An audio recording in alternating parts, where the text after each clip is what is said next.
பன்னீரை பாதியா கட் பண்ணி வச்சுக்கோங்க. இப்போ ஒரு பவுல்ல மிளகாய் தூள், மஞ்சள் தூள், கரம் மசாலா, தனியா தூள், உப்பு சேர்த்து நல்லா கலந்துட்டு நம்ம கட் பண்ணி வச்சிருக்கிற பன்னீர்ல 2 பக்கமும் நல்லா தடவிட்டு அதை அப்படியே வச்சிருங்க. ஒரு வாணலியில கொஞ்சமா எண்ணெய் சேர்த்து நம்ம மிக்ஸ் பண்ணி வச்சிருக்கிற பன்னீரை அதுல போட்டு லைட்டா சூடான மாதிரி வந்ததுக்கு அப்புறமா எடுத்து தனியா வச்சுக்கோங்க.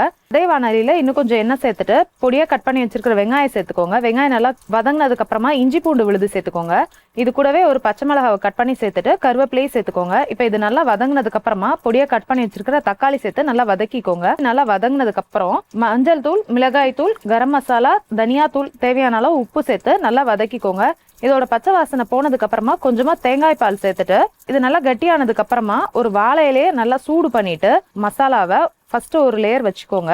அது மேல வதக்கி வச்சிருக்கிற பன்னீரையும் வச்சுட்டு மறுபடியும் அது மேல ஒரு கொஞ்சம் தக்காளி லேயரை வச்சுக்கோங்க. மறுபடியும் ஒரு பன்னீர் லேயர், மறுபடியும் தக்காளி லேயர் வச்சுட்டு வாழை இலையை நல்லா பேக் பண்ணி ஒரு வாணலியில கொஞ்சமா எண்ணெய் சேர்த்துட்டு அது சூடானதுக்கு அப்புறமா நம்ம ரெடி பண்ணி வச்சிருக்கிற வாழை இலையை அதோட ஒன்னா சேர்த்து வச்சு 2 பக்கமும் நல்லா சூடாக மாதிரி எடுத்தீங்கன்னா நம்ம பன்னீர் பொழிச்சது தயார்.